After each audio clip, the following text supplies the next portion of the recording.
جان ما به مهاجر امر بها تکبیر میگوییم از دل و جان الله ابها.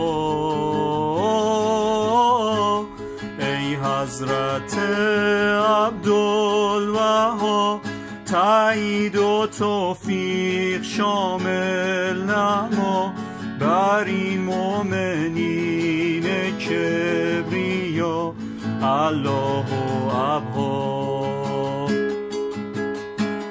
تکبیر الله ابها بر ایشان آرد به یاد نور ایمان در ایشان چون موسم نوبهاری به مشام هم برفشان است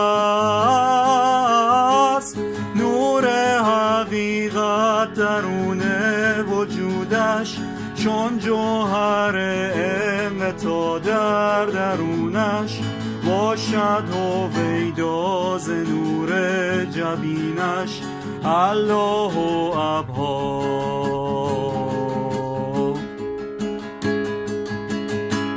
الله ابها و الله ابها الله ابها و الله ابها الله ابها و الله ابها الله ابها الله ابها و الله ابها الله ابها و الله ابها الله ابها و الله ابها الله